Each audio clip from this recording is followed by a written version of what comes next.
وهي في وسط القبر ميتة، غطاها بالحود ورجع المنزل متاعها حسب توصيتها. يلقى حاجات قديمة ما عندها حتى قيمة، وشاف صندوق قديم حله ما لقى فيه حتى شيء مهم، كان مراية في إطار لوح. هزها، قال ايه والله هذه تصلح نزها لمرتي تشوف فيها وجهها، وروح لداره. يا صالحة، صالحة. يا نعم. ايش هاني جيت. على سلامتك. الله يسلمك. سمعت الشقاع؟ الشقاع يسمعنا الخير. امك حليمة شبيه؟ تعيش انت. ساعدك يا فاعل الخير. كي حال الدنيا؟ الله يرحمها، وهديت لي المسكينة ثروتها الكل. الله يرحمها ويغفر لها ويخفف عليها. لكن انا في الحقيقة في ثروتها الكل ما لقيت ما يصلح كان هالمراية، وليت قلت نجيبها لك ربما تصلح لك. ترى نشوف. فوق هات على الأقل نلقى فاش نشوف وجهي. شوف يلا شوف. ثم شنو؟ سي صالح.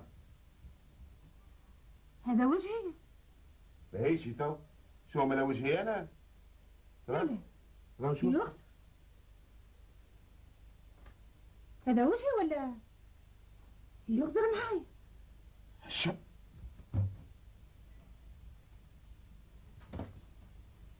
هذا وجهي؟ لا مش وجهي. وكان في البراية صورة زوجته، لكنها ما هيش كيف وجهها الحقيقي. وما صدقش روحه، ايش قاعد يشوف؟ خطف المراية وبدا يثبت في وجهه، وده بيه زاد بهت، لأنه لقى وجهه ما تغيرش كما تغير وجه مرته. وبدا يفكر في سر هالمراية. يظهر لي هالمراية مادام كل شيء تجمله وتحسنه لازم فيها سر. ما تكون كان مراية ثمينة. يا ريت جا وجهي بهالجمال الكل. زعما تكونش مراية مسحورة. المهم هالمراية يا سي صالح تساوي ثروة كبيرة. اش تقصد؟ تمشيش تقول لي ناوية باش تبيعها. لا اما نستغلوها. اسمعني، نعرضوها في السوق ونخليو الناس تشوف وجوهها وجمالها. ايه باه، واحنا انا وانتي اشنو منفعتنا؟ ما تعرفش اللي الناس يحبوا يشوفوا وجوههم جميلة، وخاصة انت. ايه عجبي. وكي يشوفوها؟ كيف يشوفوها؟ وليوا يدفعوا من غير حساب ونوليوا غنية. برا يظهر لي هذه هي الثروة اللي تقصدها كالمرحومة حليمة الله يرحمها. ورقدوا ليلتها، وكل منهم يحلم بالأموال اللي باش تحصلوا عليها، والرفاهية اللي باش يوليوا فيها من مدخولك المراية العجيبة. وغدوة قاموا على الصباح بكري، هزوا المراية وهبطوا لسوق المدينة وعرضوها على الناس، وكل واحد عنده يشوف وجهه يبيت. وقع عليهم إقبال كبير حتى لين ظلام الليل، وحصلوا نصيب كبير من مال. يا مرة قوم نروح وقيت. قوم زيد شوية مازال بكري. شنو مازال بكري؟ يا مرة اعمل في ربي في بالك وكون قنوعة واللي تحصلت عليه فيه البركة. كيفاش يا راجل؟ ما تنساش كيفاش كنا وش تحملنا من فقر وخسارة. لا حول ولا قوة الا بالله. كل ما تحملناه هو اختبار من الله عز وجل على مدى صبرنا وتحملنا على ما اعطانا رب. وانا اريد نفك في اموال الناس. قلتش هذا يا من الدهفة ما هيش باهية. وما تعرفش زيادة اللي التكبر على نعمة ربي حرامه.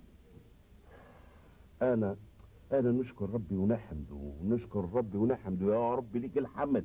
اسمع، الابتزاز حرام. وانتشر اخبار المرايه العجيبه في كامل البلاد، وكل واحد صار يتمنى باش يشوف وجهه بكل سوء. وبلغ اخبار المرايه حتى للملك والحاكم البلاد، اللي هو عم البنية فردوس، اللي لقاها صالح في دار العجوزة تبكي عليها، واللي عاشت مع بنت عمها جمانة ومرت عمها نعيمة في الذل والشقاء والعذاب، وكانوا متناقضين في الطبيعة والتربية والأخلاق. تفضل. أحسنت.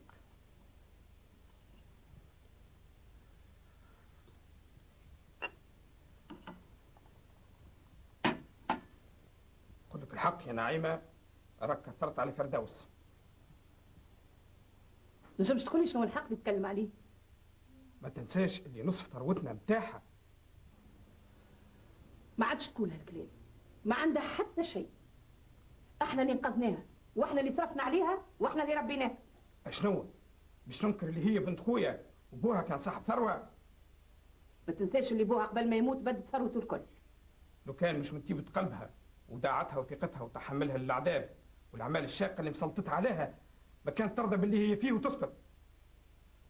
وتعدات الأسابيع والشهور حتى نهار خرج المنادي يعلن اللي الملك الشاب باش يعمل حفلة لفتيات المدينة الكل باش يختار أحسن فتاة باش تكون زوجته.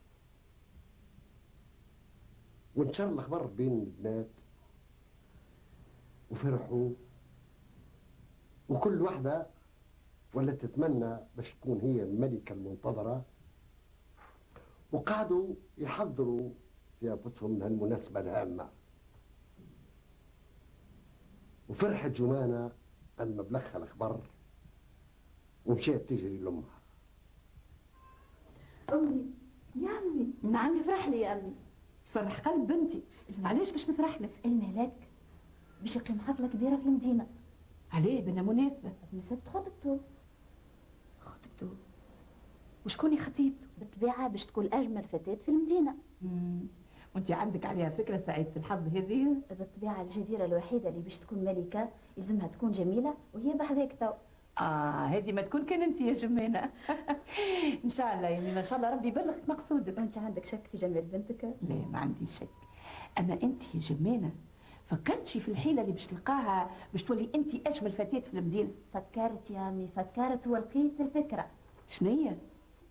المراية العجيبة متاع الحطاب نستولوا عليها ونقلدوا الصورة المزيانة اللي نظهر فيها ونخبيها باش ما تشوفها حتى طفل. فكرة خارقة للعادة. تو تحققت اللي انت نسخة تبقى الاصل من امك. ومشيت نعيمة زوجها حاكم البلاد باش تنفذ فكرة بنتها الشيطانية تستغل نفوذ زوجها، ودخلت عليه وهي عاملة نفسها ثايرة.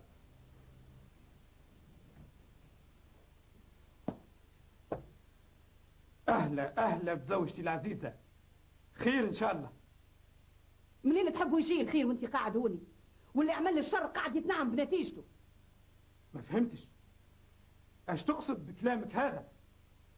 اكل حطاب الفقير استولى على المرايه العجيبه واقتلك المراه الكبيره خالتك حليمه، اكل المراه الصالحه بعد ما قتلها. عجب، ايش قلت؟ الحطاب قتل حليمك المراه الطيبه؟ اي نعم، مالا كيفاش استولى على المرايه؟ ها المجرم يلزم نقبض عليه. يا حاجب، هذا سيدي. جيب لي صالح. هذا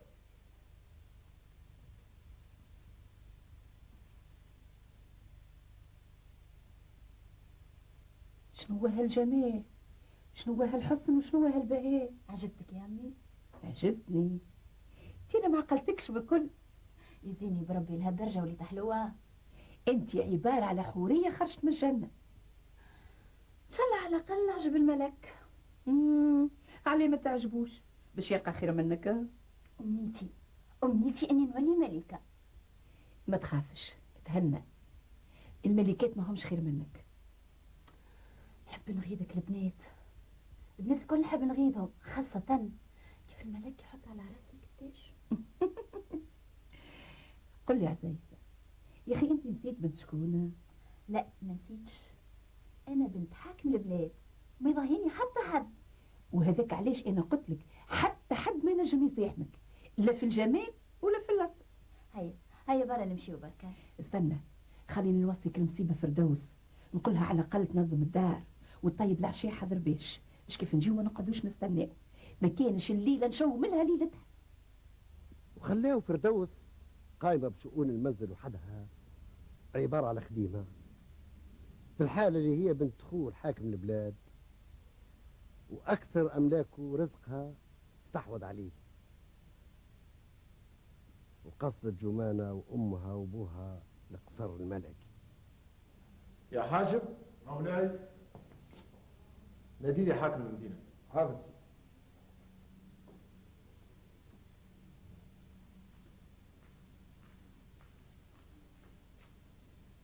طلبتني يا سيدي؟ اي نعم. قل لي. نعم. سمعت بالمراية اللي تخفي العيوب وتجمل القبح؟ صحيح يا سيدنا، موجودة. وين موجودة؟ عندي في الدار. هاتها لي بسرعة. حاضر.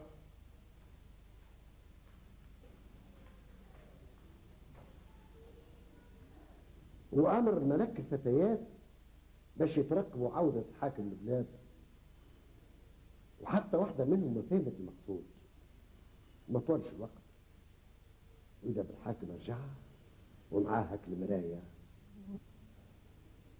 وتعدات البنات الكل قدامها حتى وصل دور جمانة اللي كانت واثقة من نفسها لأن المراية ما يشبش تظهرها أحسن من اللي هي عليه، لكنها باتت كيف شافت وجهها أجمل وما كانش تتصور، وتلفت لها الملك وعملها إشارة باش تنضم للبنات.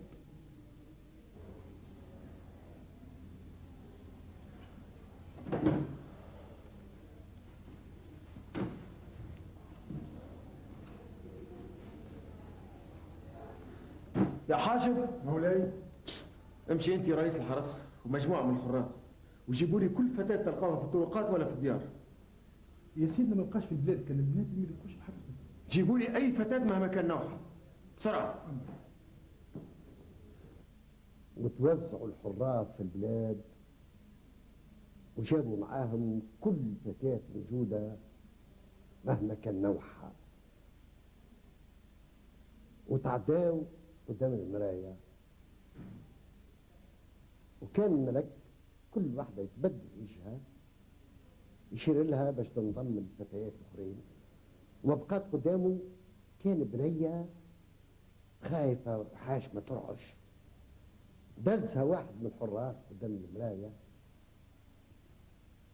وهي خايفة مسكينة لأن هي فك الهيئة رطة، وعندما خسر الملك وشافها كيكا وشاف اللي وجهها ما تبدلش، قامت ضجة في وسطك البنات، فيهم اللي متعشبة فيهم اللي باهتة، وهز يده الملك وسكتهم.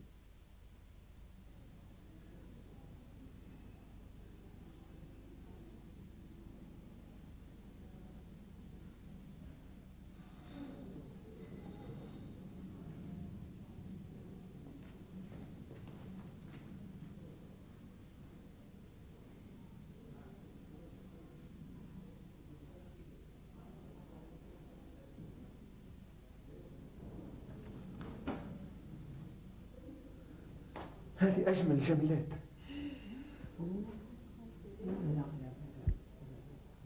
هذه أجمل الجميلات؟ أنا أجمل منها ب1000 مرة يا مولاي. صحيح، أجمل في ملابسك، في شكلك، في المساحيق اللي عملتهم في وجهك. لكن أنا جمالي طبيعي. المراية السحرية ما تكذبش، صورت كل واحدة منكم في شكل أجمل. لكن هي خلتها بطبيعتها. الناس الكل اللي يشوفونا يقولوا ولا احنا اجمل، حتى الاعمى. أجمل ظاهريا، لكن هي أصيلة، جمالها طبيعي، جميلة في أخلاقها وفي طباعها، وأنا ذاك علاش نحب. يا مولاي، حتى إذا كانت خديمة وما هي جميلة. حتى ولو كما قلت. شو عجبك فيها؟ الجمال في الأخلاق، في طهارة النفس، في الوداعة والصفاء، في الجوهر. وهذا اللي ظهرته المراية فيها الفتاة. الجمال الداخلي أفضل من الجمال الخارجي، ولهذا نعلن أمام الجميع اللي هذه زوجتي. وتقامت الافراح والليالي الملاح، وتزوج الملك بفردوس، وامر بالافراج على صالح، وردوا المرايا اللي تظهر الانسان على غير حقيقته، وبنى ضريح لمراس صالحه حليمه اكراما ليها، وقعد جمانه وامها في حقدهم وحسدهم وغيرتهم، وكل حقود وحسود يموت بغبنه.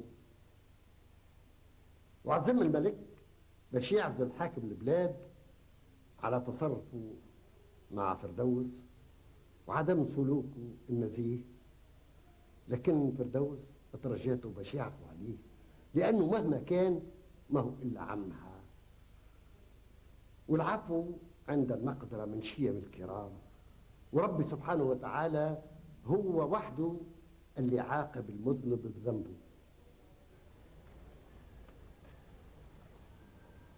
شفت يا سعمارة، شفت ربي يمهل ولا يهمل، وعاقب في الدنيا قبل الآخرة. شفت سرشيد، انا ما كانش غرضي باش ناكلوا لهم رزقهم، انما باش نحافظ عليه في بالي. كان مش بهالطريقة تعيشوا في الجهل والاحتياج وتقول لي باش تحافظ على رزقه؟ استغفر الله، انا عمري ولا كان هذا قصدي يا سرشيد. على كل حال اللي فات مات، ويلزمك تدارك الأمر. كيفاش يا سرشيد؟ أولا تحطه يقرأ، وما عادش تعمل فرق بينه وبين ولدك، لأنه مثلين أولادك. نعم. وتوفر له المناخ الطيب ليه ولأمه، وتمتعهم برزقهم. انا نوع يا سرشيد اللي من اليوم مش نعمل كيف ما قلت لي. مش العبرة بتعمل كما قلت لي، العبرة كونك تكون انت نفسك مقتنعة باللي تعمل فيه.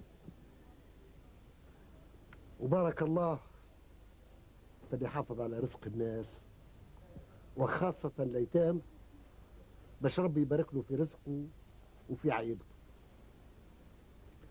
وإلى اللقاء إن شاء الله في حكاية أخرى. تصبح على خير.